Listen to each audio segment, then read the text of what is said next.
शांति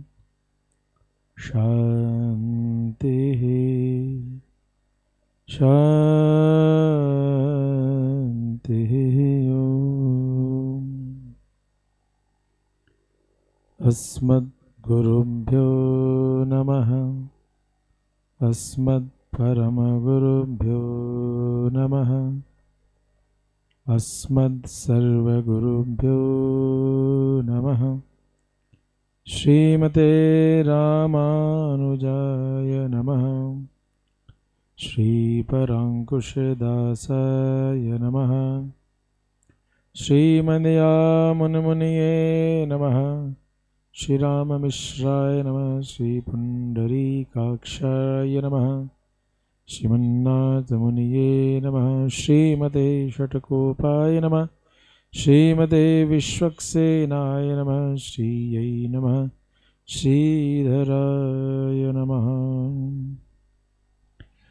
लक्ष्मीनाथ समारम्भां नाथयामुनमध्यमाम् अस्मदाचार्यपर्यन्तां वन्दे गुरुपरम्पराम्। यो नित्यमच्युतपदाम्बुजयुग्मरुक्म व्यामोहतस्तदितराणि तृणाय मेने अस्मद्गुरोर्भगवतोऽस्य दयैकसिन्धो हे रामानुजस्य चरणौ शरणं प्रपद्ये। श्रीवेङ्कटेशचरणाम्बुजराजहंसं श्रीवानशैलमुनिवर्यपदाब्जभृङ्गं श्रीशालग्रामगुरुवर्यतनूजरत्नं श्रीकेशवार्यपदपङ्कजमाश्रयामि। ध्येयं सदा परिभवग्नमभीष्टदोहम् तीर्थास्पदं शिविविरिञ्चिनुतं शरण्यं भृत्यार्तिहं प्रणतपालभवाब्धिभूतम् वन्दे महापुरुषते चरणारविन्दम्।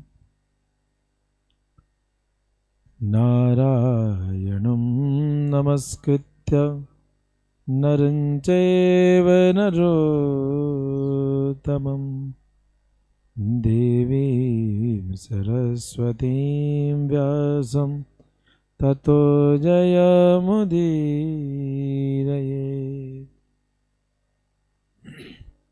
शान्ताकारं भुजगशयनं पद्मनाभं सुरेशं विश्वाधारं गगनसदृशं मेघवर्णं शुभांगं लक्ष्मीकान्तं कमलनयनं योगिभिर्ध्यानगम्यं वन्दे विष्णुं भवभयहरं सर्वलोकैकनाथम्।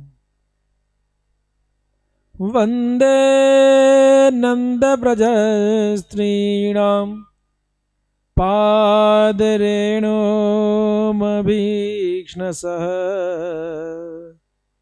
यासां हरे कथोद्गीतं पुनाति भुवनत्रयम्।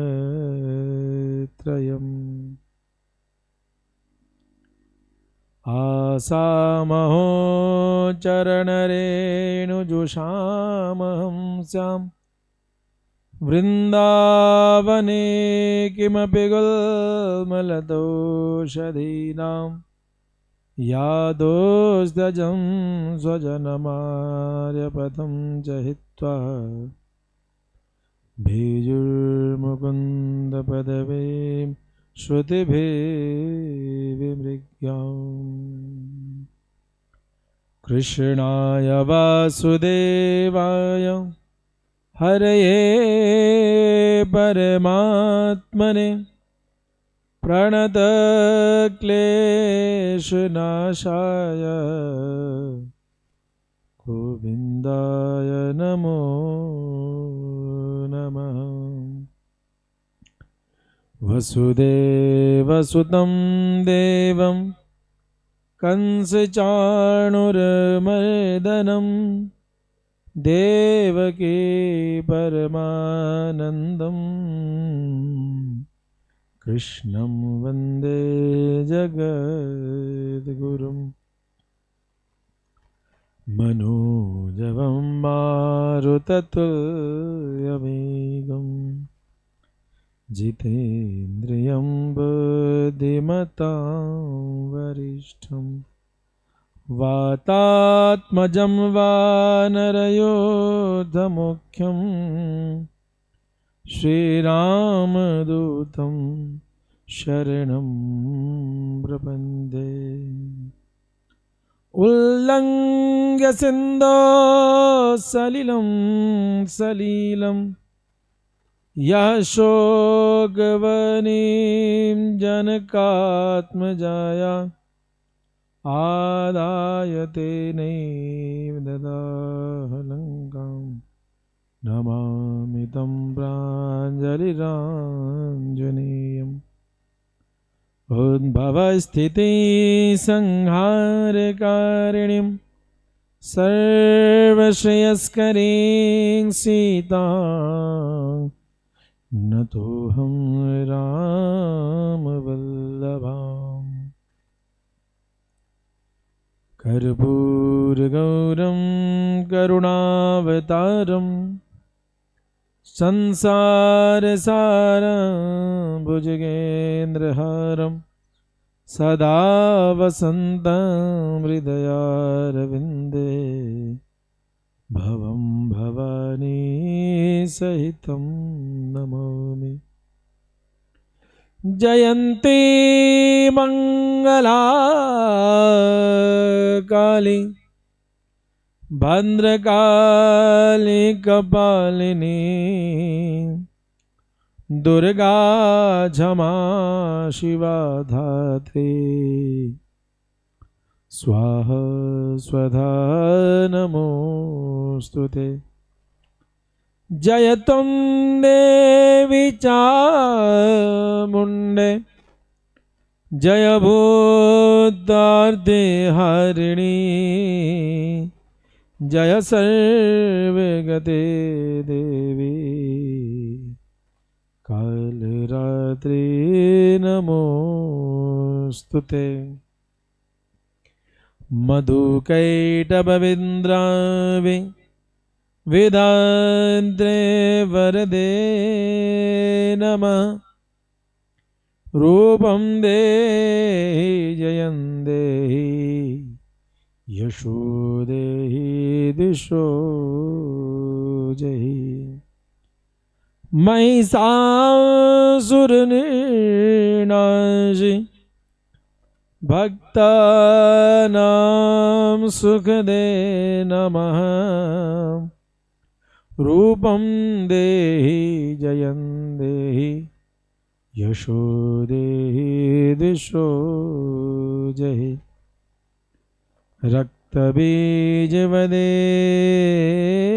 देवी चण्डमुण्डविनाशिनी रूपं देहि जयं देहि यशो देहि दिशो जहि।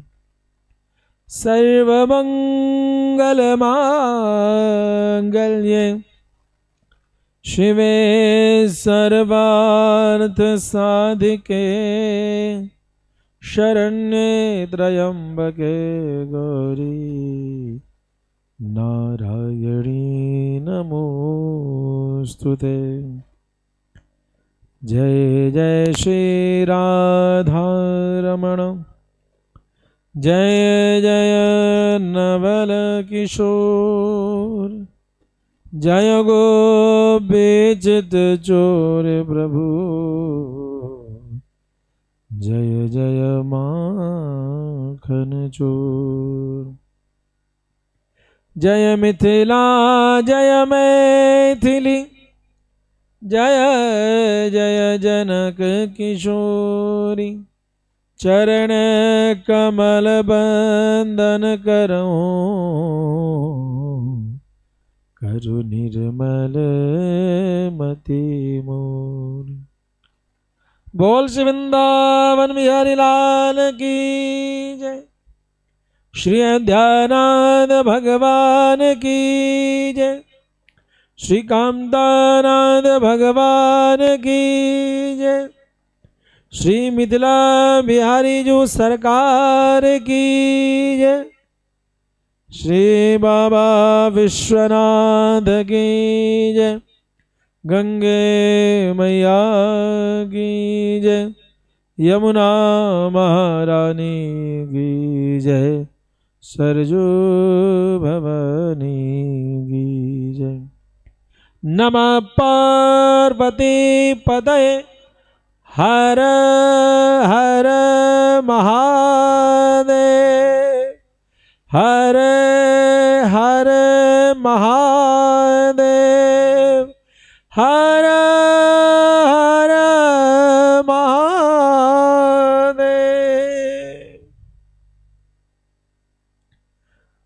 बोल साचे दरबार की जय, हे दरबारा वाली तेरी सदा जय जयकार। बहुत ही सुंदर अवसर,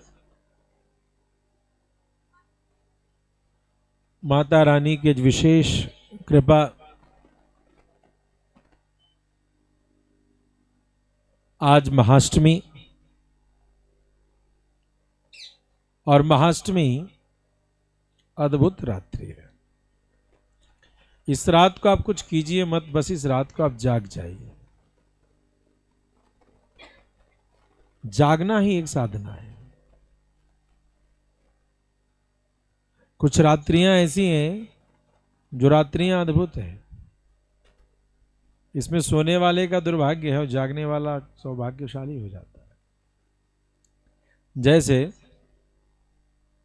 महाअष्टमी की रात्रि जागिए, जन्माष्टमी की रात्रि जागिए, होलिका की रात्रि जागिए, दिवाली की रात्रि जागिए, और अभी जो पूर्णिमा आने वाली है जिसका नाम है कोजागरी, कोजागरा, ये जो पूर्णिमा है, ग्रहण लगने वाला है इस पूर्णिमा को, इस पूर्णिमा का नाम ही है कोजागरा।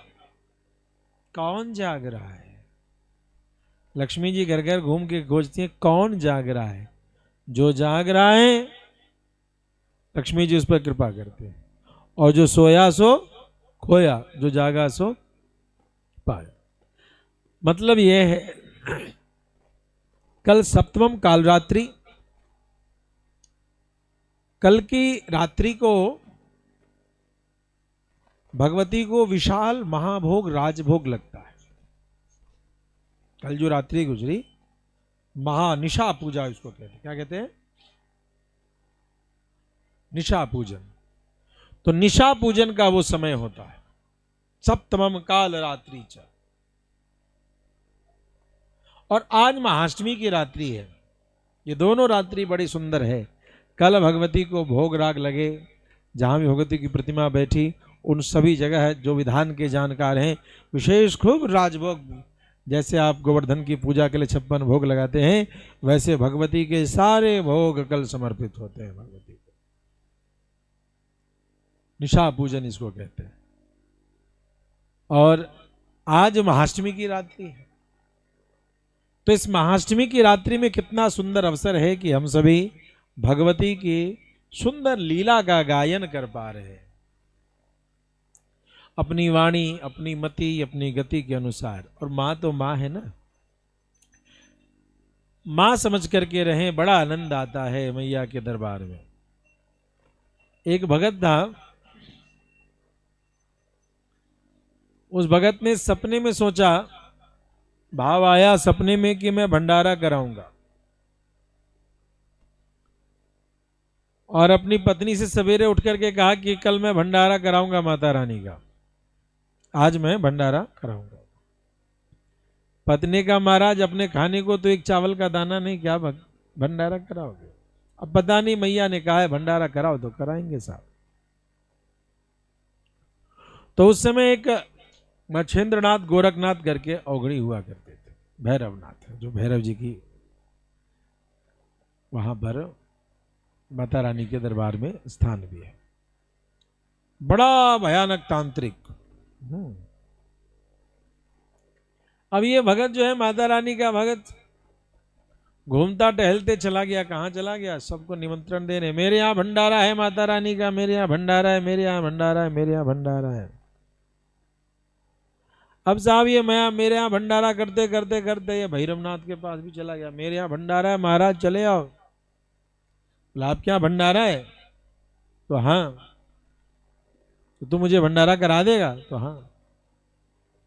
तुझे पता है कि भंडारा में क्या लगता है, हम कितना भोजन करते हैं? पता है तो बता। तो सो मैं नहीं जानता, भगवती की प्रेरणा से मैं भंडारा कराऊंगा। और इस प्रकार से भंडारा की बात हुई साहब। भंडारा का दिन अगला दिन कर दिया, घर में पत्नी के पास आए, कल भंडारा है, कल की तैयारी करो। पत्नी ने कहा वाह निमंत्रण भी दे आए।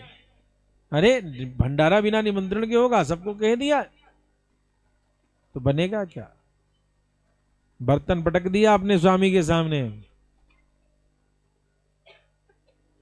और कह दिया लो कर लेना खाली बर्तन से भंडारा। सपने में आया और भंडारा कर दिया। अरे बावरी तो स्थिर रह, मैया ने आज्ञा दिया है, मां जाने। अब भगत अपनी पत्नी के साथ अगले दिन सवेरे बैठा हुआ है, कहीं कोई कुछ नहीं, एक छोटा सा बर्तन, उसमें क्या भंडारा होगा, क्या कैसे होगा। और सभी लोग बड़े दूर से आ रहे हैं साहब। चलो बुलावा आया है, माता ने बुलाया है, हो चलो बुलावा आया है, माता ने बुलाया है। सब लोग खूब बढ़िया भजन कीर्तन करते हुए मैया के पास आ रहे। अब वो जो भजन कीर्तन सुन रहे हैं ना, ढोल नगाड़े बज रहे हैं, करताल बज रहा है, झांझ बज रहा है, मजीरा बज रहा है, और माता के दीवाने भक्त जो है बड़ी सुंदर से आते चले जा रहे हैं साहब। अब कीर्तन की ध्वनि भी कान में आने लगी। अब तो देवी ने कहा स्वामी भक्त भी आ रहे हैं, क्या करोगे?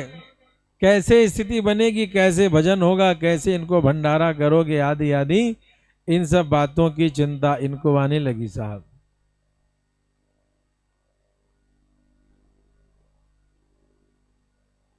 और बड़ी स्थिति से बहुत गंभीर हो गया, क्या करें क्या नहीं करें। दरवाजे को कर दिया बंद, और दरवाजे को बंद करके आप जो है सो विश्राम करने लगे, मैया के चिंतन में बैठ गए। जिसका है वो जाने, जैसे वो जानना हो सो करो।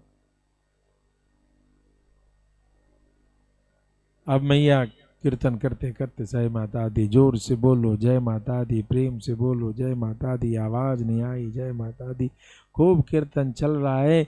इन कीर्तनों का बड़ा सुंदर आनंद आते आते स्थिति ये हुआ कि सब लोग बड़ी गंभीर चिंतन में पड़ रहे हैं इधर, और उधर बड़े मस्ती से भक्त लोग आ रहे हैं। भगत जी ने क्या किया कि अपने घर का दरवाजा कर दिया बंद, और बंद करके भगत जी जो है सो मैया के चिंतन सुमिरन में बैठ गए। धीरे धीरे स्थिति ये होता है कि सब लोग आते चले जा रहे हैं, दरवाजा बंद है। उनके घर के दरवाजे पर भीड़ लग रही है, और भीड़ लगते लगते जब कोई भी नहीं देख रहा कि घर में कौन है, नहीं, अरे क्या हो गया क्या हो गया, इस तरीके की चिंता सबके मन में आ रही है। परिणाम स्वरूप मन क्या कहे क्या न करे, लेकिन द्वार बंद है और मैया का सुमिरन चल रहा है। करते करते अंतिम में स्थिति ये आ गई कि वह भैरवनाथ जो है वह भी चला आया, और भैरवनाथ जो आ करके उसने क्या किया, बोला अरे भगत जी, तुमने हमें न्योता दिया है, अब इस न्योता को पूरा करने के लिए दरवाजा तो खोलो, कहाँ छिपे बैठे हो। भगत जी चिंतन में पड़ रहे हैं, क्या करें क्या करें। भीड़ बाहर बहुत तेज लगी है, भीतर से कोई सामर्थ्य नहीं बन रहा कि दरवाजा खोला जाए। और इस स्थिति में दोनों पति पत्नी दरवाजा बंद करके बैठे हुए हैं। लेकिन यहाँ क्या, तुरंत उस भीड़ में कई तरीके की बात चल रही। भगत जी ने झूठा न्योता दे दिया, भगत जी ने ऐसा कर दिया, भगत जी ने ऐसा कर दिया। इन सभी चीजों की चर्चा तो चल रही, लेकिन उसी भीड़ में जब वह भगत जी बहुत चिंतित है तो आवाज आती है, अरे क्यों शोर करते हो, भंडारा होगा ना, चिंता किस बात की है। भगत जी ने न्योता दिया है तो भंडारा जरूर कराएंगे, इसमें आश्चर्य की कौन सी बात। परिणाम स्वरूप उस आवाज के आगे सब लोग नतमस्तक हो जाते हैं, सब लोग शांत हो जाते हैं। और वह बच्ची एक कन्या छोटी सी आती है और आ करके दरवाजे पर खट खट खट खट करते बोलती है, बाबा बाबा द्वार तो खोलो। अरे बाबा तुम द्वार नहीं खोलते, ऐसा करके बारंबार प्रार्थना करती है। लेकिन यह क्या, बाबा तो डर रहे हैं द्वार खोलने से, कहते हैं अरे बच्ची तुम चले जाओ चले जाओ। नहीं बाबा, तुमने तो भंडारा का न्योता दिया है, मेरे कहने से तुम दरवाजा तो खोलो, तुम्हारा भंडारा सब अच्छे से होगा, थोड़ा द्वार तो खोलो। और सबको कह करके दरवाजा खुलवाती है। अपने द्वार को खुलवा करके बड़े सुंदर भाव से माता रानी कन्या के रूप में भीतर घुसती हैं, और भीतर घुस करके कपाट बंद कर दिया। सबको कहा, अरे भक्तों, अरे संगत, तुम जो आए हो तो बड़ा सुंदर, मेरी बात सुनो, थोड़ी देर रहो, मैं देख के आती हूँ कैसा भंडारा है कैसा है, फिर मैं द्वार खोलती हूँ भोग लगा करके। इधर बाबा ने दरवाजा खोला, दरवाजा बंद कर दिया, भीतर बैठ गए। भीतर जब बैठ गए, मैया आई, वो कन्या बोलती, बाबा भंडारा नहीं कराओगे? तो अरे कन्या तुम क्या कहती हो, तुमने तो हमारे जितना दुख था उससे भी ज्यादा दुख जो है सो अब तुम्हें दे दिया, तुमने दे दिया। इतनी छोटी सी कन्या आई है घर में, और मैं घर में एक निवाला तक नहीं। अरे बाबा तुम तो रसोई दिखाओ और खोल दो द्वार, मैं सच कहती हूँ सब होगा, माता रानी ने न्योता दिया है, माता रानी सब करेंगी। और बाबा को ऐसी मोह में लगाया कि द्वार खोल दो खोल दो खोल दो खोल दो करते करते दरवाजा खोल दिया गया। दरवाजा खोल दिया और सारी संगत आने लगे। झोपड़ी बहुत छोटी है, सारी संगत इस छोटी सी झोपड़ी जैसे है ना, सारी झोपड़ी में सब के सब समा गए और एक पंगत लगी। अब सभी लोग कीर्तन कर रहे हैं और पंगत लग रही है, पत्तल बिचरा, सभी को अपने सामने वो कन्या दिखाई दे रही है पत्तल देते हुए। चलो बुलावा आया है, माता ने बुलाया है, हो चलो बुलावा आया है, माता ने बुलाया है। माता जिनको याद करे वो लोग निराले होते हैं, माता जिनका नाम पुकारे किस्मत वाले होते हैं। चलो बुलावा आया है, माता ने बुलाया है, ओ चलो बुलावा आया है, माता ने बुलाया है। ऊंचे पर्वत पर रानी माँ ने दरबार लगाया है, चलो बुलावा आया है, माता ने बुलाया है, हो चलो बुलावा आया है, माता ने बुलाया है। इस प्रकार से मैया ने के बुलावे पर सब लोग आ गए और भंडारा प्रारंभ हो गया। अब तो भैरवनाथ ने देखा कि भंडारा प्रारंभ हो गया है, भैरवनाथ भी बैठा है। बैठ करके भैरवनाथ जो है सो भंडारा पाना शुरू कर रहा है। भैरवनाथ खूब ले रहा है साहब, खूब जादू अपनी दिखा रहा है। सबने भंडारा पा लिया, लेकिन भैरवनाथ अकेला बैठ करके तो कौन है? तो पंडित जी कहते हैं, भगत जी कहते हैं, मैं तो माता का भगत हूं। इतनी बड़ी व्यवस्था तूने कैसे कर ली? मुझे तृप्त करके दिखा। अब तो खूब भैरवनाथ खूब खाए, खूब खाए, खूब खाए, खूब खाए, और इस तरीके से अंतिम में भगवती ने उसके सामने खड़ी हो गई। बोल तुझे क्या चाहिए और कितना चाहिए, बोल। और अब जो वो कहे वो उस पात्र से निकाल करके उसे खिलाते खिलाते अंत में जब वह मारने के लिए दौड़ा है तो मैया जो है सो दौड़ते हुए चली गई हैं और पीछे पीछे वो भैरवनाथ दौड़ते दौड़ते दौड़ते एक बहुत छोटी गुफा से घुस करके मैया बाहर निकलती है और उसी में से वह निकल करके, कहते हैं उसे 9 महीने लग गए उसमें से निकलने में। और जब उधर निकलता है तो भैरव जी और हनुमंत लाल जी महाराज खड़े होकर के उसका वध करते हैं और इस प्रकार से माता वैष्णो दर्शन देती है। बोल वैष्णो मैया की जय, बोल सांचे दरबार की। तो इस प्रकार से अद्भुत लीला है मैया की। आइए 10वें अध्याय में हम सभी कल चर्चा सुन रहे थे कि शुंभ कहता है तुम इतने रूप में क्यों हो, यदि दम है तो अकेले मैदान में आओ।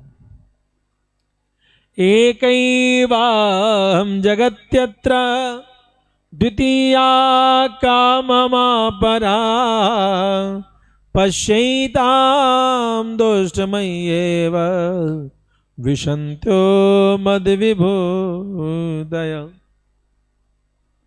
तू मुझे अकेला समझता है, तो तू मुझे बहुत लोगों के साथ समझता है, तू जानता ही नहीं मैं एक ही इन अलग अलग रूपों में विभक्त होकर तुझे दिख रही हूं।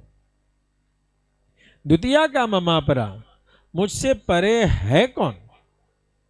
ये प्रश्न बड़ा गंभीर है। भगवती परम माया है, योग माया है, इनसे परम है कौन? सब कुछ तो इनके भीतर ही निहित है। अहम प्रकृति पुरुषात्मकम जगत, अहम ब्रह्मा ब्रह्मणि वेदितव्यम। मुझे प्रकृति और पुरुष से युक्त, प्रकृति पुरुषात्मकम यानी कि प्रकृति और पुरुष का भी कारक तत्व जानो। जिस प्रकृति पुरुष से सृष्टि का निर्माण होता है, मुझे तुम उसका कारक जानो। मैं प्रकृति पुरुष का निर्माण करती हूं। तो इस प्रकार से जो भगवती हैं, जो समस्त द्वंद्वों से युक्त और द्वंद्वों से रहित हैं, हम आनंदानानंदो, मैं आनंद भी हूं और आनंद से रहित भी हूं।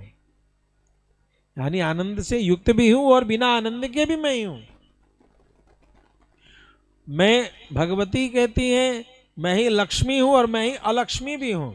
यासी स्वयं सुकृति नाम भवनेश्वर लक्ष्मी पापात्म नाम। श्री स्वयं सुकृति नाम।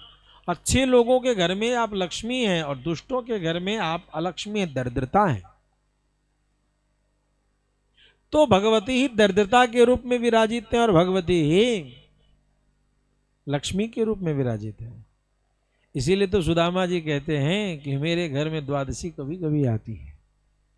सुदामा जी क्या कहते हैं, भैया आज कौन सी तिथि है, कहा जानू, मेरे घर तो एकादशी है। द्वादशी जब आएगी तब तो त्रयोदशी आएगी, आज तो एकादशी है।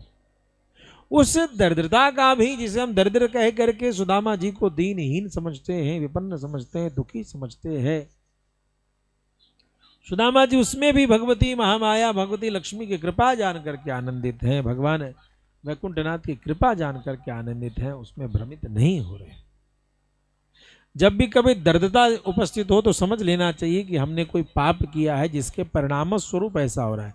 कोई हमसे धन लेकर के चला जा रहा है तो हमारे मेरा चोर चोर नहीं, आपके पास कहीं पाप का धन आ गया था, वह धन निकल गया, आप संतुष्ट हो जाइए। यदि भगवती कृपा कर रही है तो आप समझ लीजिए वो पाप का धन आपसे पास से निकल गया, चला गया। अच्छा है, अच्छा है, वो 10,000 रुपया गया, 1 लाख नहीं गया। घाव पुराना हो जाने पर ज्यादा लंबा जाता है। चौकीदारी ज्यादा नहीं बढ़ानी चाहिए, पैसे को ज्यादा नहीं पकड़ना चाहिए, कुछ ऊंच नीच समझदारी ठीक है, ज्यादा उसी में प्रतिपल हम धन के पीछे ही व्यतीत होते रहें, चिंतन करते रहें, अपना कार्य करें, सावधानी करें, कुछ बिगड़ जाए तो चलो ठीक है, गोविंद की यही इच्छा। जो इस भाव से जिए तो अच्छा है, क्योंकि प्राप्ति में पुण्य की भोग है। भोगे न पुण्यम कुशले न पापम, भागवत जी कहते हैं। क्या, जब तुम्हें अच्छे भोग मिलने लगे तो खुश मत हो, तुम्हारे पुण्य नष्ट हो रहे हैं। हाँ? अच्छे कर्म करने का अवसर मिले तो समझो कि अच्छा है, लेकिन माल अच्छा खाने को मिल जाए, गड़ा हुआ धन मिल जाए तो समझ लो तुम्हारा कोई पुण्य नष्ट हो रहा है। कुशलेन पापम, दंड नहीं का, कुशलता का। किसी बांस में बांक लगा देते हैं तो वह सुंदर हो जाता है, बंसी बनती है, बांस की चटाई बन जाती है, बहुत सारी चीज, टोकरी बनती है। तो कुशलेन पापम, यदि तुम्हें हमें कोई दंड मिलता है, कोई हानि मिलती है, कोई अपयश मिलता है तो सोचना चाहिए हमें लिए शिक्षा मिलती है। तो पाप से ही ऐसे दंड से पाप का नाश होता है। अतः भगवती महामाया यहां कहती है, मैं सभी रूप में हूं रे बावरी, तू मुझे अलग अलग जानता है तो सुन, मैं ही एक हूं। तुम्हारी मन की है तो चलो मैं अब एक होकर के दिखा देती हूँ। सारी जितनी वाराही, नारसिंही, ब्रह्माणी, कौमारी आदि जितनी शक्तियां थी उन सभी शक्तियों को संकुचित कर लिया। इंद्राणी आदि सभी शक्तियां भगवती के भीतर समाहित हो गई। और तब भगवती कहती हैं, अब बताओ, तत्सनृतम मयि कैव तिष्ठाम व्याज स्थिरो भव, मैं अब अकेली हो गई, मैं अब तुम्हारे सामने खड़ी हूं, बोलो क्या चाहते हो, कैसे युद्ध करोगे। इस तरीके से देखते ही शुम्भ ने क्या किया, भयानक तीखे अस्त्र शस्त्रों का प्रयोग करना प्रारंभ कर दिया। जब वो इस तरीके से अपनी सामर्थ्य को दिखाता है तो मुक्तानि तेन चास्त्राणि दिव्यानि परमेश्वरी बभंज लीलियै वोग्र हुंकारोच्चारणादि। उसके अस्त्र शस्त्र जब चलने लगे तो शुभ बड़ा खुश हुआ कि अभी अबला क्या करेगी, अब तो अकेली बची है। अकेली जान करके प्रहार कर रहा है। सीता जी कैसी हैं, अकेली है। सीता जी कैसी हैं, भवानी कैसी है, यहां अकेली है। अकेले कभी पूजन मत कीजिए, न राम का पूजन कीजिए, न सीता का पूजन कीजिए, न राधा का पूजन कीजिए, न गोविंद का पूजन कीजिए। वर्तमान में बाजार में बहुत लोग लड्डू गोपाल को अकेले लेकर के घूमते हैं। कभी गोपाल जी ने अकेले कोई लीला करी का, कोई लीला अकेले ना करे। अकेले गोविंद की पूजा बहुत कठिन है। मां ममता यशोदा मैया की प्रगाढ़ वात्सल्यता का भाव जब हृदय में होगा तब जाकर के आप गोविंद को अकेले झेल पाइएगा। वरना अकेला गोविंद तो महाभारत के संग्राम में खड़ा है। अकेला गोविंद तो 23 अक्षौणी सेना का नाश करता हुआ जरासंध को दिखाई देता है। अकेला गोविंद बहुत गड़बड़ है साहब, अकेले गोविंद के चक्कर में मत पड़िए। अकेला गोविंद शायद ही किसी को सुखद है। उद्धव जी मित्र है, मिले अकेले गोविंद से उलझा के रख दिया, ज्ञान की गुदरी करवा दी जाकर के वृंदावन में। अकेला जो मिला वो गड़बड़ उलझन में पड़ रहा है। अकेले राम मिल रहे जिसको जिसको खरदूषण को दंड देना था, जानकी जी को अलग कर दिया। अकेले खरदूषण को दिखाई दे रहे हैं। अकेला राम खरदूषण का वध करता है, अकेला राम मारीच का वध करते हैं, अकेले राम रावण कुंभकर्ण मेघनाद आदि का वध करवाते हैं। ध्यान देना होगा। और अपराध करने पर भी मां जानकी साथ में हो तो क्या कहना है, केवट पर भी कृपा हो जा रही है।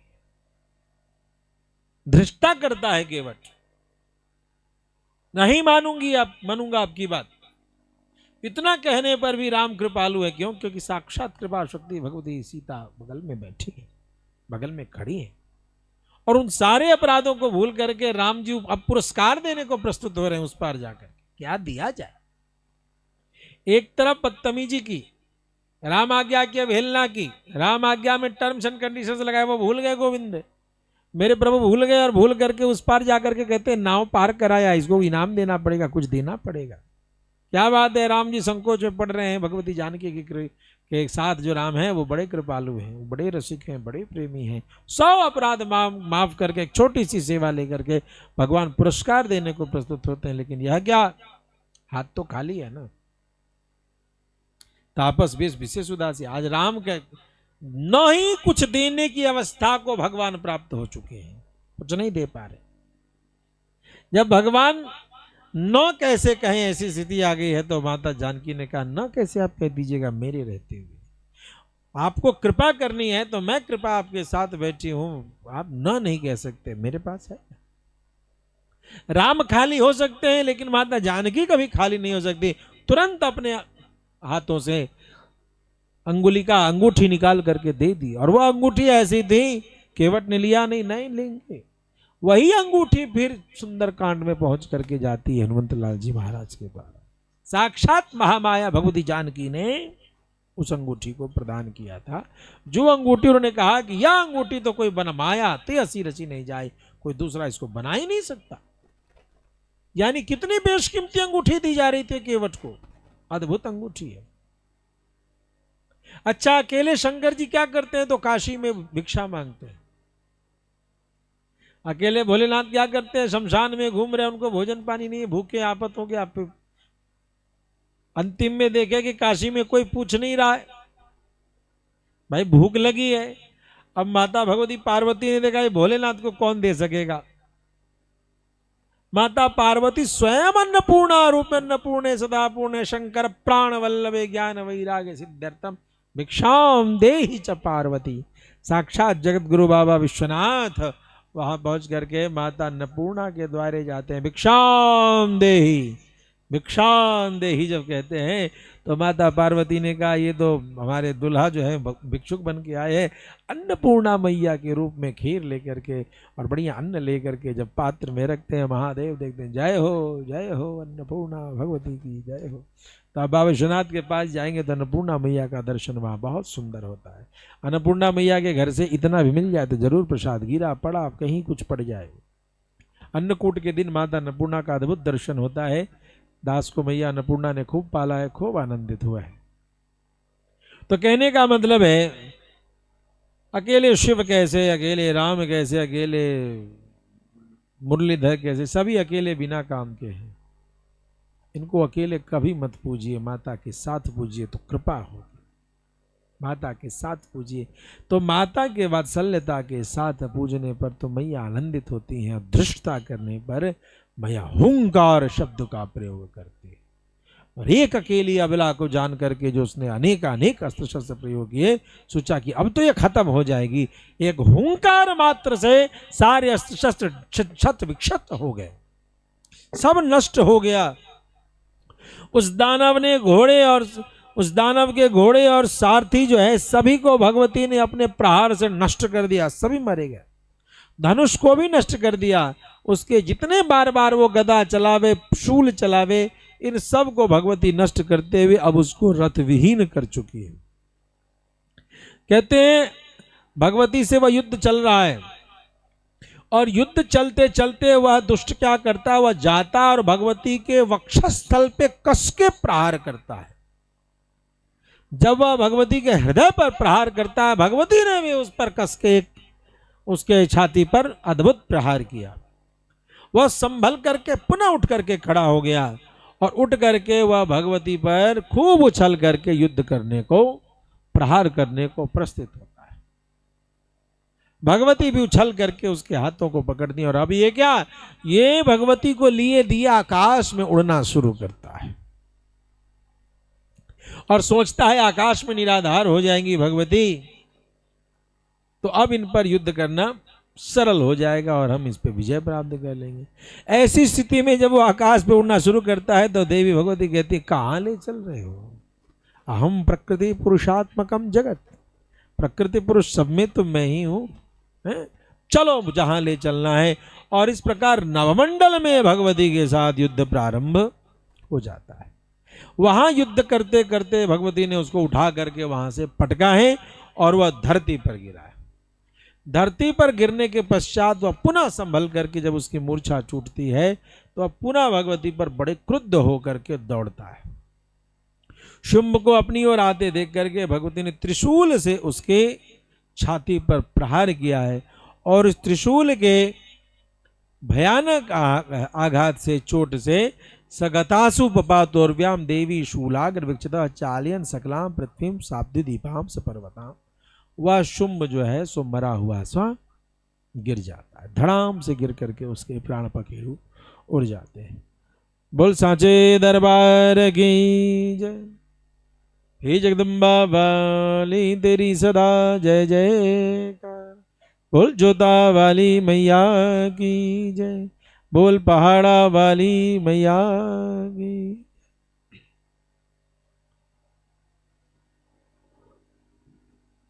तो इस प्रकार से भगवती ने शुंभ का वध कर दिया और सारे देवता जय जयकार कर रहे हैं। सभी लोग भगवती की महिमा देख करके अचरज में पड़ गए कि किस प्रकार से भगवती दुर्गा जगदम्बिका भवानी ने शुंभ निशुंभ धूम्र लोचन रक्त बीज चंड मुंड इन सब का वध किया। और इस लीला में भगवती कई रूप में भक्तों को दिखाई देती हैं और उन सभी रूपों में भगवती यह प्रमाणित करती है, स्थापित करती है कि स्त्री किसी भी रूप में हो वह पूजनीय है, वह सम्मानित है। वह भयानक से भयानक रूप में भी, कालिका रूप में भी क्यों न हो, लेकिन उनके प्रति श्रद्धा का ही भाव रखना चाहिए। ब्रह्मचारिणी प्रथमम शैलपुत्री च द्वितीयम ब्रह्मचारिणी तृतीयम कुसुमांडी आदि जो नवस्वरूप हैं, इन नवस्वरूप में भी भगवती उपस्थित हैं। 10 महाविद्या में भगवती के 10 स्वरूप हैं। इन सभी स्वरूपों के साथ साथ 64 योगिनी भगवती के जो हैं, इन किसी भी रूप में भगवती यदि उपस्थित हैं, दर्शन दे रही हैं तो वह पूजनीय है। और भगवती नारी को सर्वथा पूजनीय सम्मानित रूप में बता रहे हैं कि उनके प्रति सम्मान रखना चाहिए। नारी में ज्यादा दोष गुण देख करके उसके प्रति घृणा का भाव नहीं रखना चाहिए, वो अबला है यह भाव नहीं रखना चाहिए। सारे देवता भगवती के सम्मुख उपस्थित हैं और आइए हम सभी एकादश अध्याय में 11वें अध्याय में प्रवेश करें, जहां भगवती का बहुत ही सुंदर विशद स्तुति है। बलर विद्युति बिंदु किरीटाम तुंग कुचाम नयन त्रय युक्ताम स्मेर मुखिम वरदांकुश पाशा भीतिकरां प्रभजे भुवनेशुम। बलर विद्युति बिंदु किरीटाम, बाल सूर्य के समान यानी अरुणोदय, जो सूर्य सवेरे उदित होते हैं उन अरुण सूर्य के समान उन नए सूर्य के समान लाल रंग में उनकी सुंदर आभा दिखती है। चंद्रमा का मुकुट है, चंद्रमा के समान चंद्राकार मुकुट से भगवती सुशोभित हैं और भगवती का वक्षस्थल उभरा हुआ है, तीनों नेत्रों से भगवती युक्त हैं, मुख पर मंद हास्य है, हाथों में वरद अंकुश पाश एवं अभय मुद्रा है। ये शोभित हो रहे ऐसी भुवनेश्वरी देवी को मैं बारंबार चिंतन करता हूँ, प्रणाम करता हूँ। इस ध्यान के साथ ऋषि भगवती की स्तुति करते हैं। ऋषि कहते हैं कि देखिए, देवी के द्वारा शुंभ का वध हो जाने पर सेन्द्रा पुरा वहनी पुरोगमस्ताम, इंद्र ने अग्नि देवता को आगे करके भगवान के सम्मुख, भगवती के सम्मुख भेजा है। और सभी देवता यानी नेता कौन है इस स्तुति का? अग्नि देवता। अग्नि देवता को आगे करके भगवती की स्तुति करते हैं। देवी प्रपन्नार्ति हरे प्रसीद, प्रसीद मातर जगतोऽखिलस्य, प्रसीद विश्वेश्वरि पाहि विश्वम्, त्वमीश्वरी देवी चराचरस्य। देवी प्रपन्नार्ति हरे प्रसीद। भगवती कैसी हैं? प्रपन्नार्ति हरि, जो भगवती के चरणों में नमन कर जाता है, जो भगवती के चरणों में अपनी श्रद्धा भक्ति को समर्पित करता है, उनके सभी दुखों को भगवती हरती है।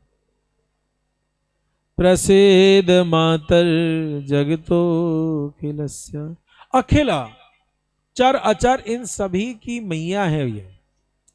ऐसा कोई जीव नहीं जो इनका संतान नहीं है, अतः ये जगन माता है। प्रसीद विश्वेश्वरि पाहि विश्वम, जो विश्व की रक्षा करने के लिए दुष्टों से जो सामर्थ्य रखती हैं, ऐसी विश्वेश्वरी देवी। त्वमीश्वरी देवी चराचरस्य, चर और अचर यानी जड़ और चेतन इन दोनों की स्वामिनी भगवती है। ऐसी भगवती हम पर प्रसन्न हो।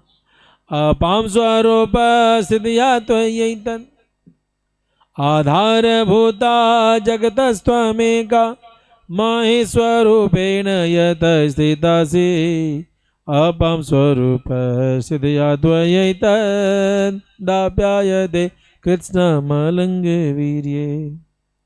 आधारभूता जगतस्त्वमेका, ये जिस धरती पर हम सभी हैं, या ये जो व्यवस्थाएं चल रही हैं सौर्य मंडल की, जिसमें हम सभी उपस्थित हैं, इसकी मूल आधार शक्ति भगवती जगदम्बिका भवानी है। मही स्वरूपेण नियता स्थितासि, धरती के रूप में मैया तुम ही तो उपस्थित हो। अपम स्वरूप स्थितिया त्वयैतन्, तुम ही जल के रूप में स्थित होकर के आप्यायते कृष्ण मलंग वीर्ये, समस्त सृष्टि के पालन पोषण करने की जो शक्ति है उसको तृप्ति, वह तृप्ति आप करती रहती है। आपका ऐसा अद्भुत पुरुषार्थ है कि आप ही जल के रूप में भी हैं, आप ही थल के रूप में हैं। अर्थात जल थल कह करके जितने भी पंचभूत तत्व हैं, इन सभी में भगवती को ही जानना चाहिए। भगवती के रूप में ही ये पांचों तत्व उपस्थित हैं। उन्हीं महामाया की कृपा से सृष्टि चल रही है। पंचभूत जो है उनसे हमारा संसार और ये सृष्टि का निर्माण होता है। त्वं वैष्णवी शक्तिरनंत वीर्या, विश्वस्य बीजं परमासि माया, सम्मोहितं देवी समस्तमेतत्, त्वं वै प्रसन्ना भुवि मुक्ति हेतु। विद्या समस्तास्तव देवी वेदा, स्त्रिय समस्ता सकला जगत्सु, त्वयैकया भूरितमम्बयैतत्, काते स्तुतिस्तव्य परपरोक्ति। त्वं वैष्णवी शक्ति अनंत वीर्य, अनंत वीर्य अनंत शक्ति से युक्त जो वैष्णवी शक्ति है, हे भगवती आप स्वयं वो हो। विश्वस्य बीजम परमासी माया, सारे विश्व का जो बीज तत्व है वो आप ही तो हो, परमासी माया। और ये जो जितने भी जड़ चेतन हैं इनमें आपस में जो व्यवहार है, इस व्यवहार को कौन चला रहा है? तो ऐसी जो माया शक्ति है वह भी आप ही है। सम्मोहितम देवी समस्तम एतत्, हे भगवती आप ही इस संसार को सम्मोहित करके चलाती हैं। तुम वे प्रसन्ना भुवि मुक्ति हेतु, तुम्हारी प्रसन्नता से ही लोग भुवि इस धरती पर मोक्ष की प्राप्ति कर लेते हैं। बड़ा सुंदर एक रसिक ने पद लिखा है, जनक जा स्वामिनी सिया जो, दया एक बार हो जाए, अधम इस दास पर करुणा, नजर एक बार हो जाए। आप कृपा कटाक्ष स्तोत्र देखें या भगवती जानकी के लीला को देखें, बड़ा सुंदर है। एक जगह शंका आया, यदि ये निर्णय करना पड़े कि भगवान के पास झुकें कि भगवती के पास, कोई कह दे ऐसा झगड़ा लग गया। बोलो भक्त वत्सल भगवान की। अच्छा, कुछ वैष्णव लोग हैं, वैष्णव प्राय ये सोचते हैं, रहस्य की बात है कि वैष्णव जो हैं भगवान कृष्ण के भक्त हैं, भगवान राम के भक्त हैं, लेकिन सच में जब सिद्धांत में भीतर प्रवेश करेंगे तो वहां पुरुष तत्व प्रधान नहीं है। जब शुरू में हम भजन करते हैं तो हम सभी बोल श्याम सुंदर भगवान की जय, ऐसे कीर्तन प्रवेश होता है। रामचंद्र भगवान की जय, राम जी की पूजा हो जाती है। लेकिन जब हम भगवान की एक काम वाली बात हुई, अच्छे लोग हैं, अच्छे भगवान हैं, इनके पास जाना चाहिए, तो चलो भगवान की पूजा हो। लेकिन जब हम भगवान का माला खटकाना प्रारंभ करते हैं, भगवत निमित्त जब हम भजन पूजन प्रारंभ करते हैं, जब आचार्यों की सन्निधि में जाना प्रारंभ करते हैं, तो कई बार मुख से देख रहे हैं, प्रवचन में सुने, क्रियाओं में देख लेंगे, उपासना के भीतरी से जब रहस्यों में जाते हैं तो ऐसा देखने को मिलेगा कि राम जी की उपेक्षा करके जानकी जी की वर्धन कर दी जा रही है, भगवान कृष्ण की उपेक्षा कर दी जा रही है, राधा जी को महत्व दे दिया जा रहा है। यानी कि यदि एक बार यह देखा जाए कि भगवत तत्व की प्रधानता दिया जाए, कि भगवती तत्व की प्रधानता दिया जाए, तो हमारे आचार्य कहते हैं भगवत तत्व किसी काम का नहीं है, भगवती तत्व पे ध्यान रखना है। जब ऐसा कर दें, भगवान आकर के खड़े हो जाएं और बोले तू एक में से किसको चयन करेगा, तो एक को छोड़ना पड़ेगा, एक को पकड़ना पड़ेगा, तो कहेंगे भगवान आप अपना देख लीजिए साहब, हम तो भगवती के चरणों में रहेंगे। तो कहा इसका कोई प्रमाण है? तो बिल्कुल प्रमाण है, ऐसे कैसे कैसा, इसका प्रमाण है। इसका प्रमाण क्या है?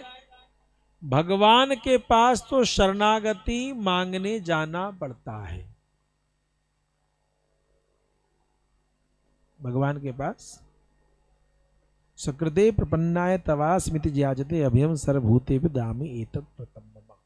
जो मेरे पास आकर के एक बार कह दे तुम हमारे हो प्रभु जी, हम तुम्हारे हैं, तुम हमारे ही रहोगे ओ मेरे प्रियतम,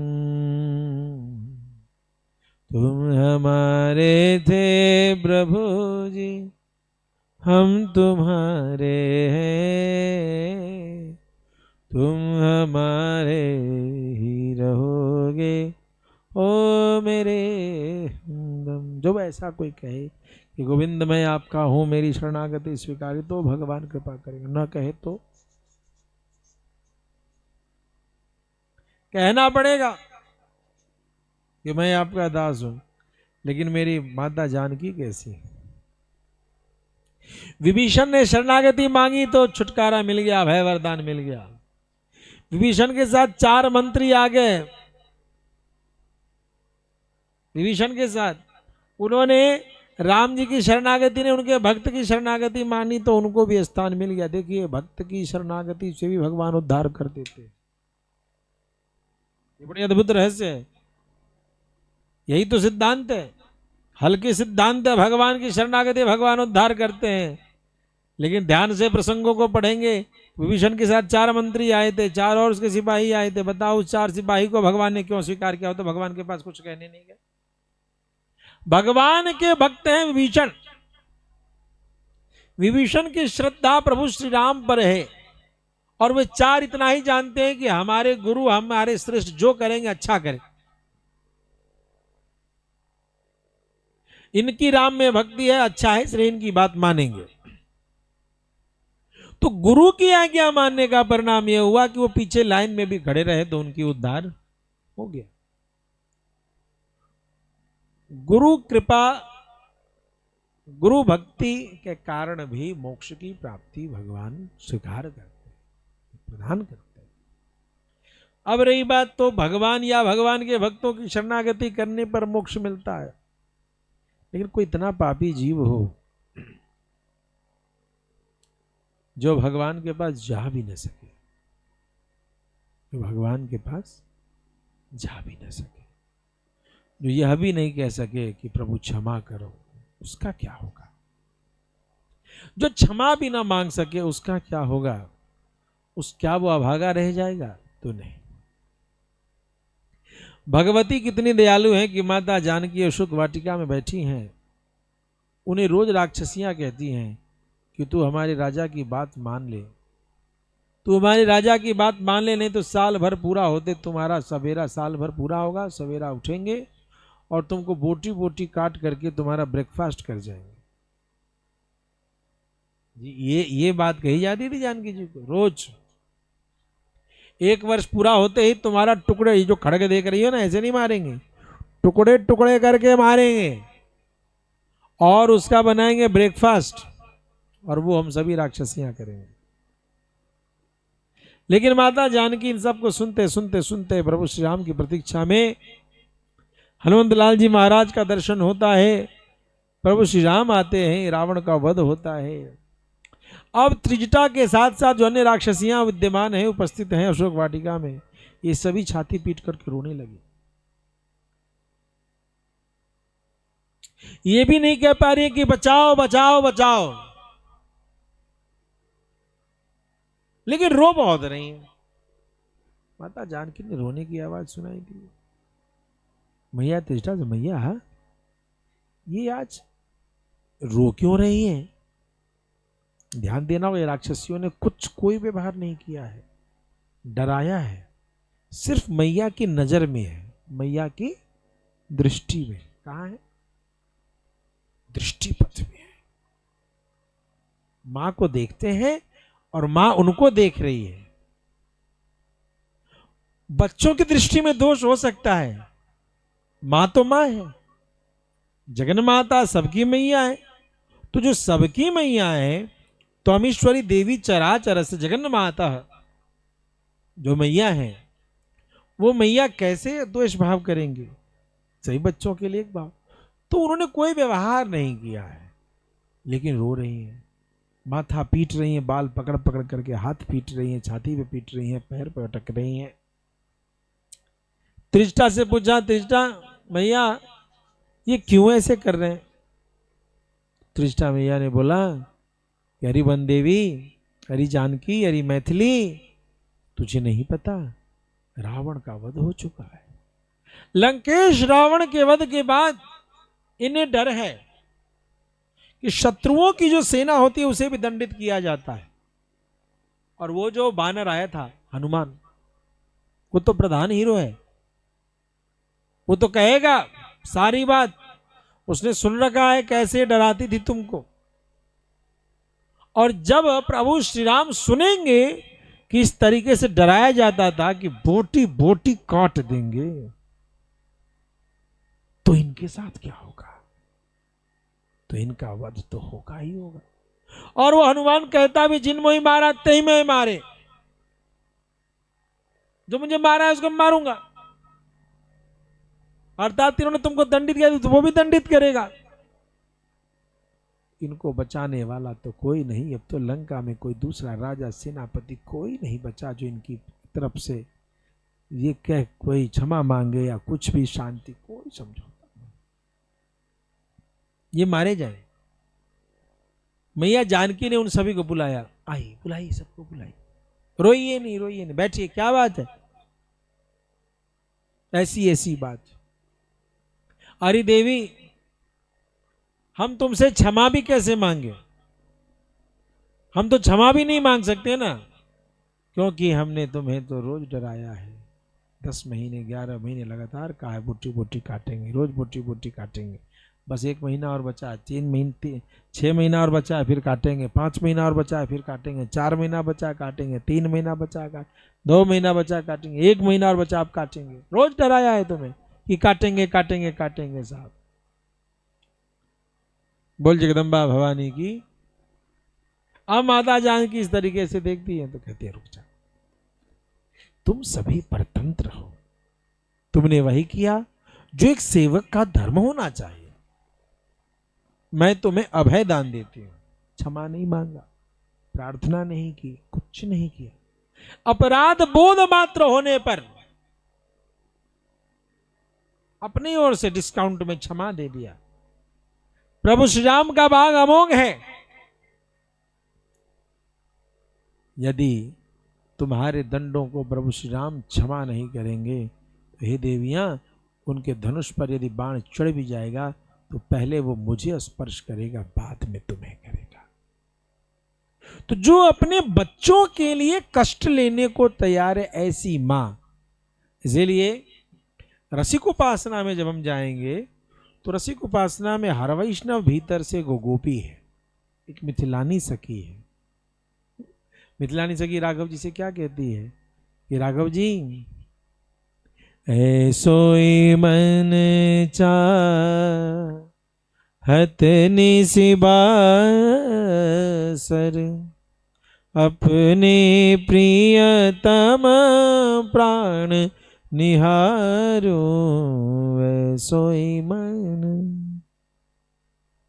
चाहत निसिबासर, अपने प्रियतम प्राण निहारो, ऐसोई मन। कि आप तो राघव जी बस सोइए और हम आपको देखते रहें, इसके सिवा और हम कुछ भी कर्म करना नहीं चाहते। अस्तु। तो इस तरीके से सम्मोहितम देवी समस्तमेत तम्मे प्रसन्ना भुवि मुक्ति हेतु, इस संसार में मोक्ष यदि प्राप्ति चाहिए तो हमें राधा रानी की उपासना करनी चाहिए, हमें भगवती जानकी की उपासना करनी चाहिए, हमें भगवती जगदम्बिका भवानी की उपासना करनी चाहिए, क्योंकि मोक्ष इन्हीं से मिलता है। दुर्गा दुर्गति नाशनी, दुर्गा दुर्गति नाशनी, दुर्गति का नाश करने वाले भगवती दुर्गा है। विद्या समस्तस्तव देवी वेदा, जितने भी अलग अलग विद्या है ना, ये सारी विद्या भगवती ही प्रदान करती है।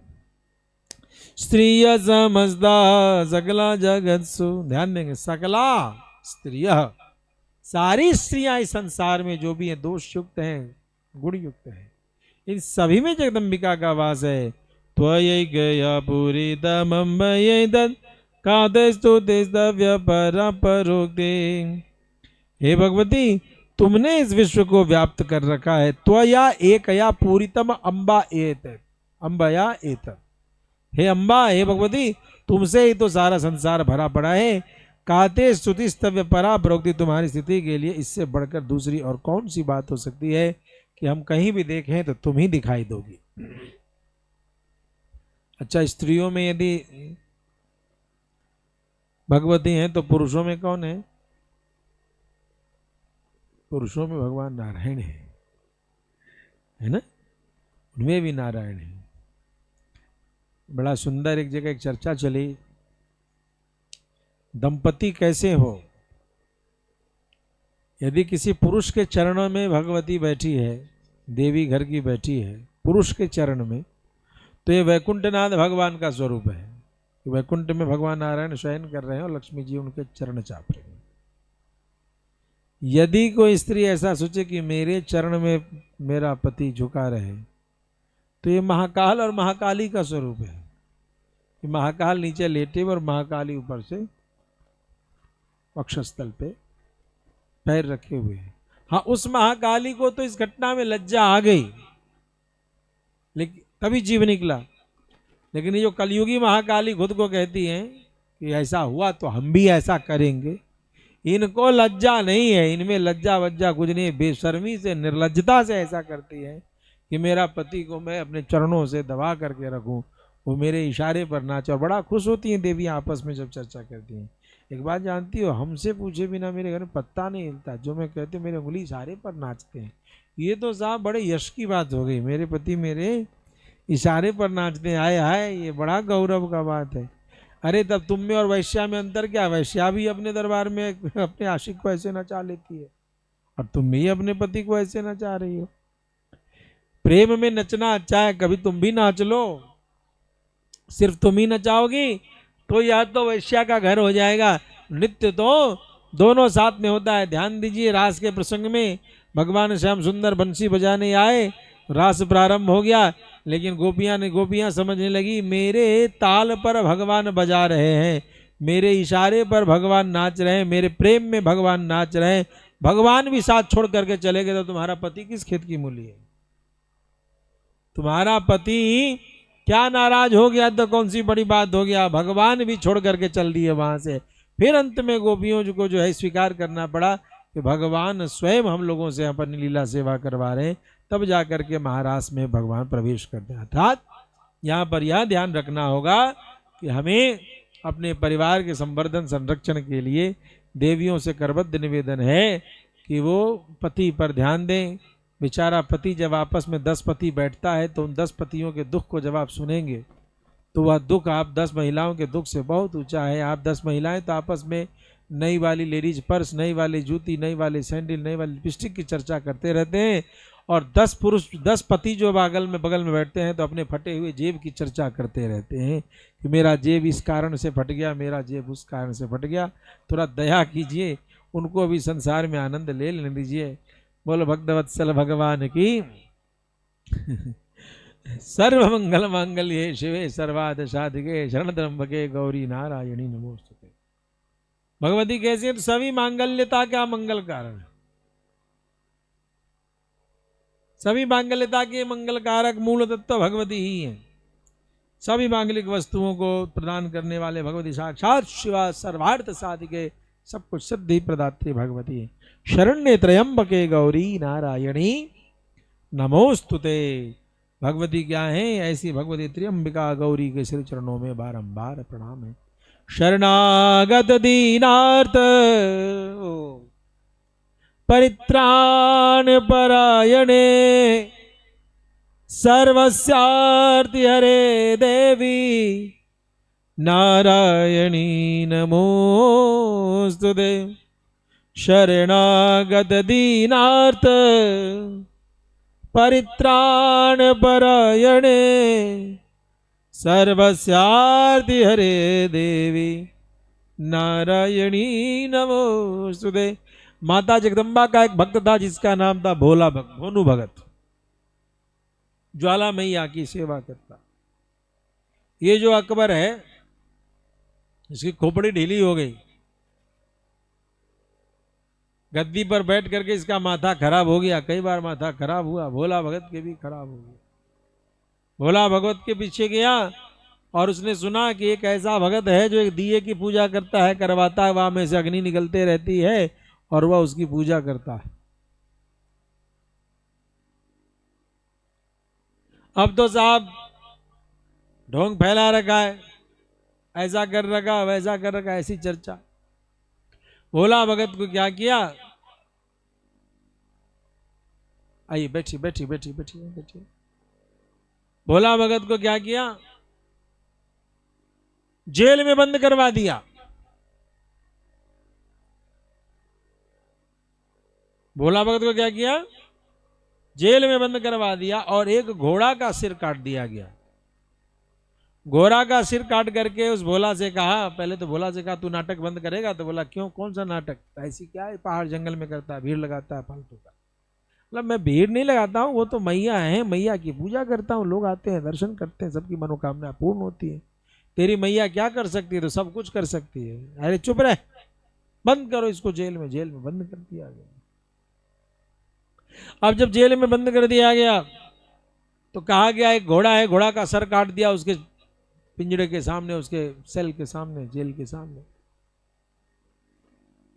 और तेरी मैया भी ताकत है तो घोड़ा जिंदा हो जाए।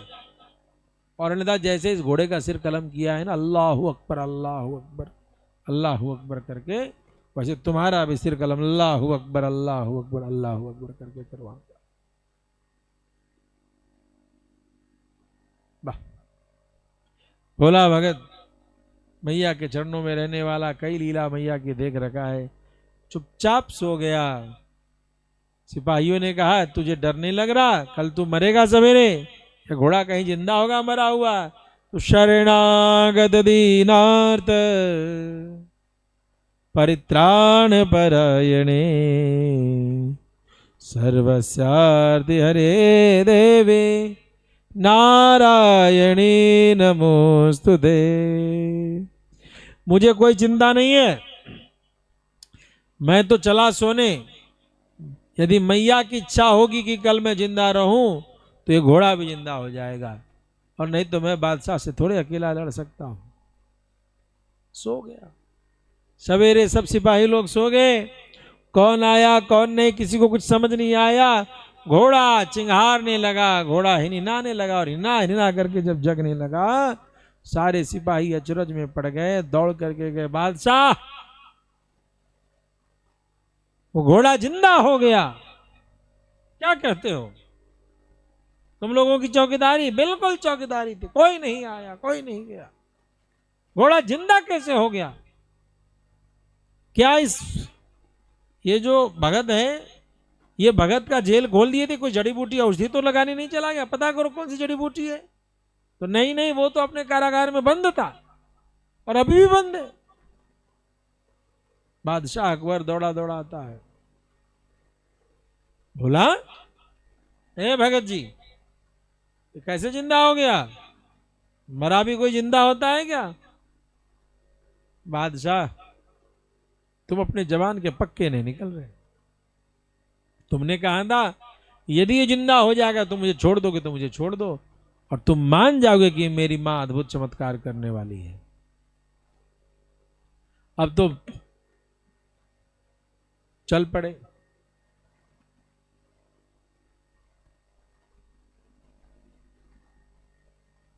जब वहां पहुंचे ज्वाला मैया के सामने, तो एक सोना का छत्र चढ़ाया है, 1.25 मन का। वो छत्र अभी भी है। ज्वाला देवी गए हैं कभी? वो छत्र अभी भी है। अकबर ने छत्र चढ़ाया। समय समय पर दास को मैया बुलाते रहती है, जाते हैं उधर हिमाचल में, अपने प्रेमी लोग हैं वहाँ, कभी कुछ कथा सत्संग होता रहता है तो जाना आना साल में एक बार हो जाता है। पिछली बार भी दिसंबर में गए थे तो दर्शन हुआ मैया का। बड़ी कृपा करती है माता, साल 2 साल में दर्शन देती रहती है।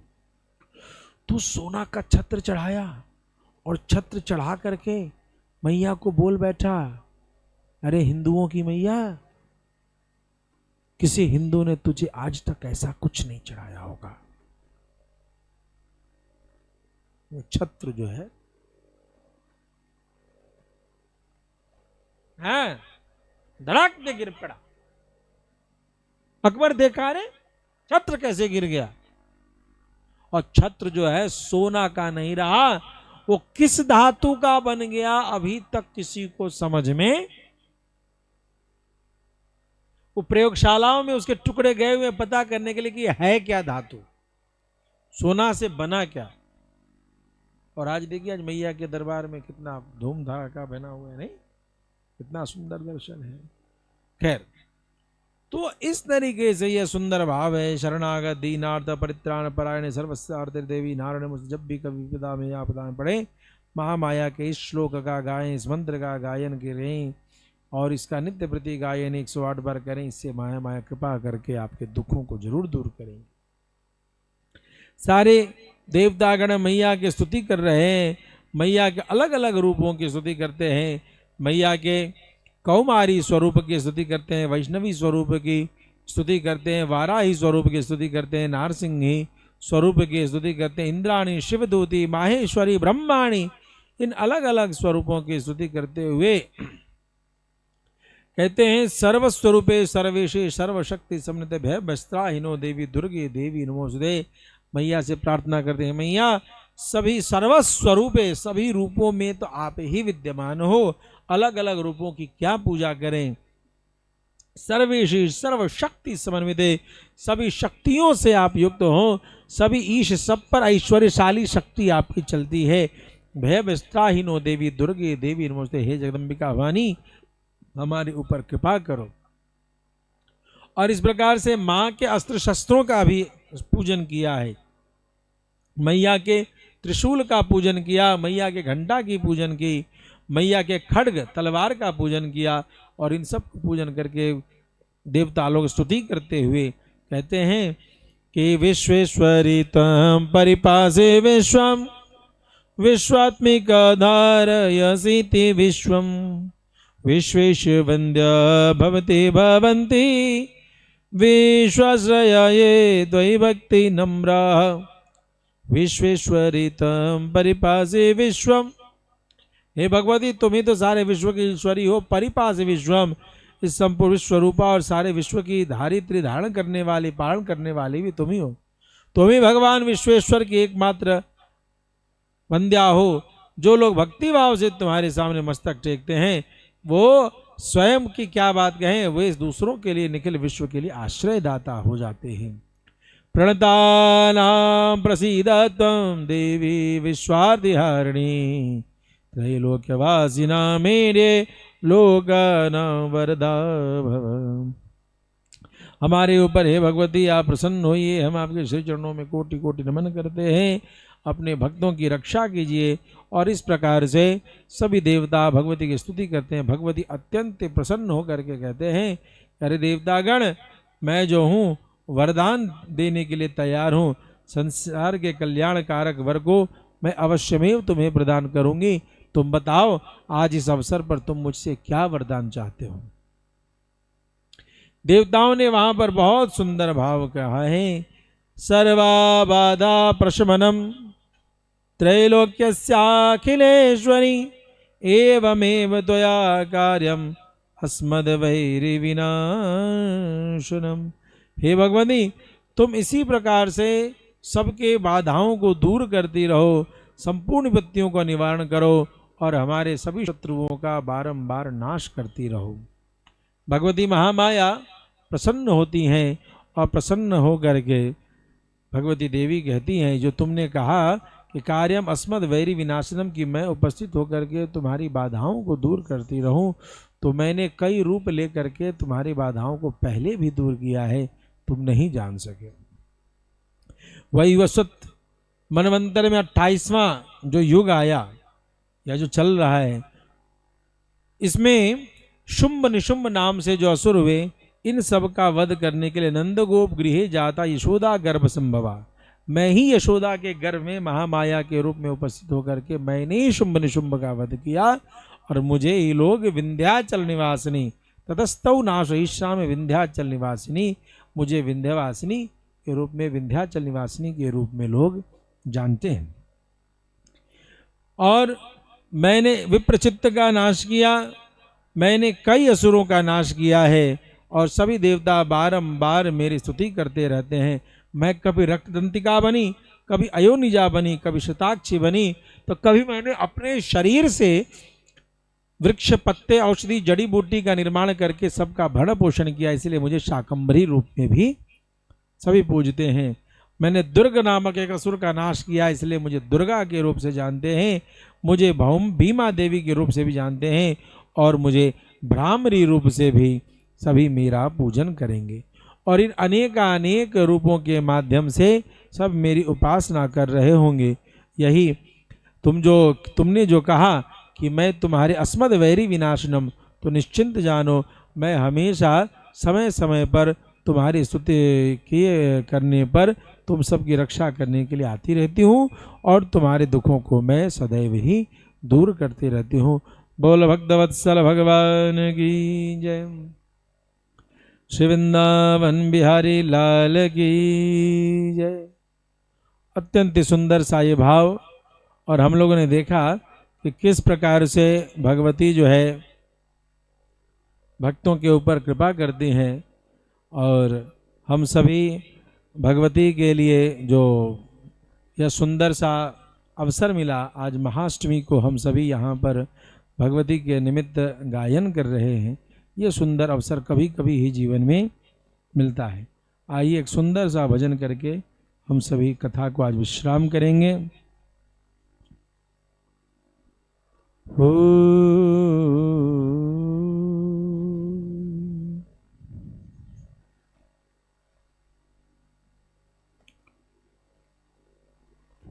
बोल साचे दरबार की जय।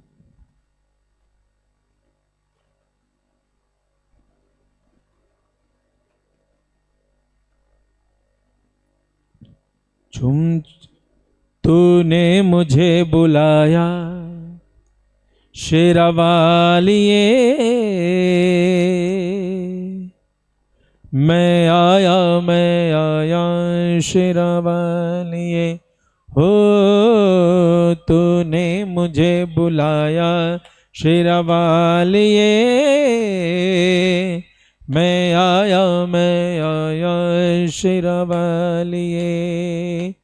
जोता वालिए पहाड़ा वालिए, ओ मेरा वालिए, मैं आया शेरावालिए।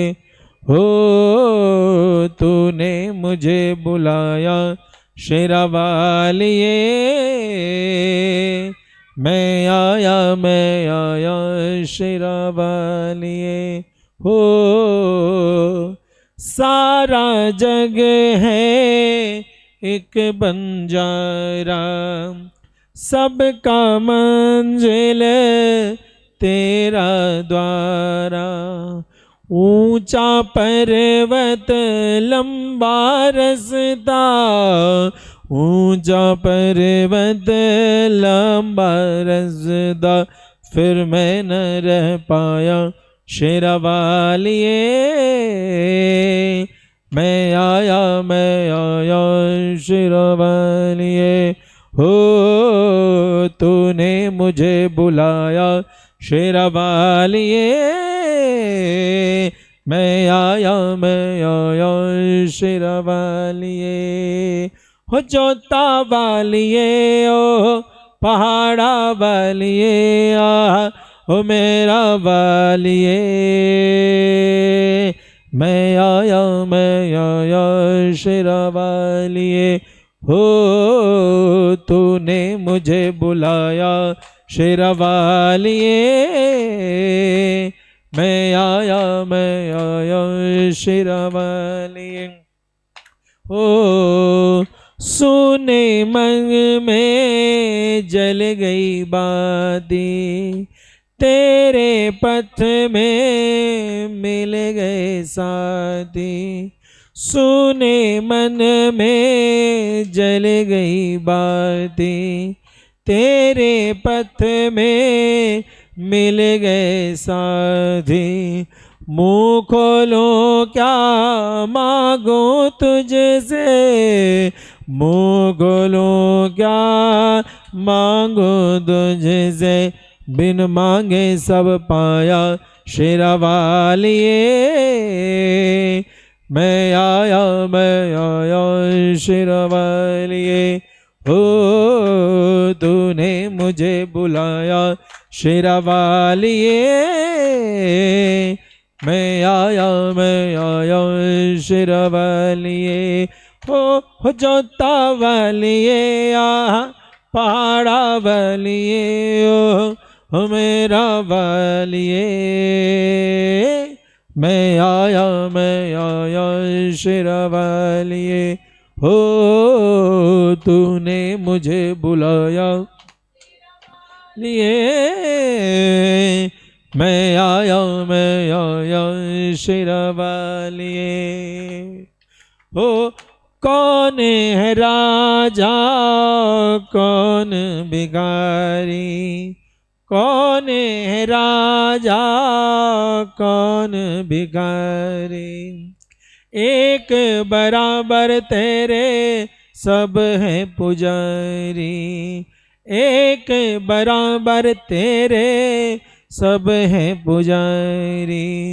तूने सबको दर्शन दे के, तूने सबको दर्शन दे के अपने गले लगाया शेरावालिए। मैं आया शेरावालिए, हो तूने मुझे बुलाया शेरावालिए। मैं आया शेरावालिए, हो चोता वालिए, ओ पहाड़ा वालिए, हो मेरा वालिए। मैं आया शेरावालिए, हो तूने मुझे बुलाया। मैं आया शेरावालिए, जोर से बोलो जय माता दी, प्रेम से बोलो आवाज नहीं आई जय दे भैया, बोलो जय माता दी, बहना बोलो जय माता दी।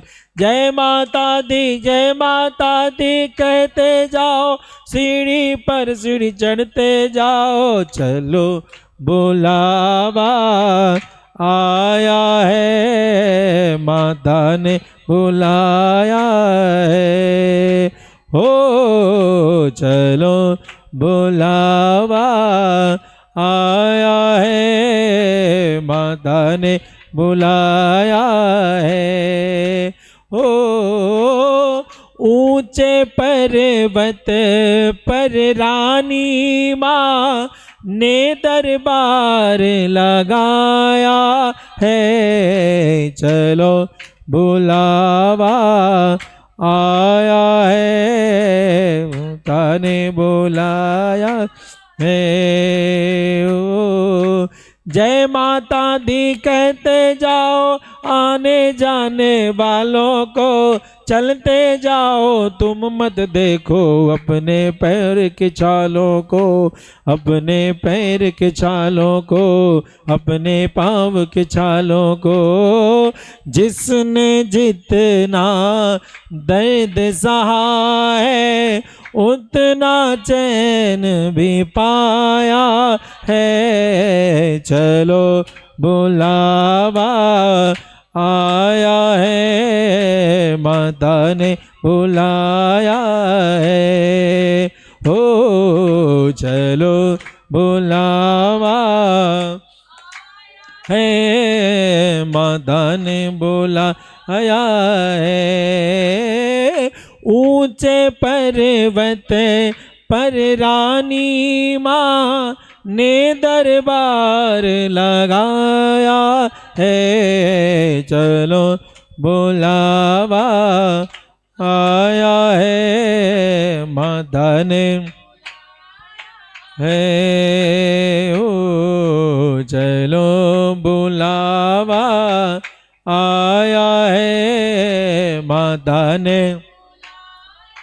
ओ वैष्णो देवी के मंदिर में लोग मुरादे पाते हैं, रोते रोते आते हैं, हंसते हंसते जाते हैं, रोते रोते आते हैं, हंसते हंसते जाते हैं। मैं भी मांग के देखूं, जिसने जो मांगा वो पाया है, चलो बुलावा आया है, माता ने हे हो चलो बुलावा आया है माता ने। हे प्रेम से बोलो जय माँ, ओ सारे बोलो हे वैष्णो रानी, अम्बे कल्याणी, माँ भोली भाली, माँ शेरो वाली, झोली भर दे, संकट हर ले दे। ओ जय माता दी, जय माता दी, जय माता दी, जय माता दी कहते जाओ, जय माता दी कहते जाओ, सीढ़ी पर सीढ़ी चढ़ते जाओ। तुम मत देखो अपने पाँव के छालों को। बोल साचे दरबार की जय। हे दरबारा वाली तेरी सदा जय जयकार। आप सभी का बहुत बहुत धन्यवाद। महाअष्टमी का यह उत्सव, यह व्रत आप सभी के लिए मंगलकारी हो, कल्याणकारी हो। फेसबुक, इंस्टाग्राम, यूट्यूब के माध्यम से जुड़े हुए सभी श्रोताओं का हार्दिक अभिनंदन। महाअष्टमी के अवसर पर भगवती माँ ज्ञान सरस्वती से निवेदन, आप सभी के घर में मंगल मांगल्यता का वर्धन करें। और इस वीडियो को आप सभी खूब शेयर कर रहे हैं और बहुत लोगों का सूचना भी हम सभी को प्राप्त हो रहा है। आगे भी ऐसे उत्सव होते रहेंगे। कल नवमी होगी। कल हम सभी भगवती के इस महात्म्य को पढ़ने का जो महात्म्य है उसका श्रवण द्वादश और त्रयोदश अध्याय में है। तो कल सभी जरूर आप सभी उपस्थित रहें और बड़े आनंद के साथ माता रानी का दर्शन करें। यह कथा आप सभी को यूट्यूब, फेसबुक, इंस्टाग्राम पर उपलब्ध मिलेगा। यदि किसी कारण से लाइव से न जुड़ सके तो बाद में भी इसे जरूर देखें। यह पूरी प्लेलिस्ट श्री दुर्गा सप्तशती कथा के नाम से बना दी गई है, जिससे कि आप बाद में भी दुर्गा सप्तशती पर अगले नवरात्रों में भी कथा को सुन सकें। और बहुत ही सुंदर आनंद के साथ हम सभी कल नवमी के तिथि के अवसर पर इस कथा को सुनने के लिए पुनः उपस्थित होंगे। तब तक के लिए जय श्रीमन्नारायण। धन्यवाद आप सभी।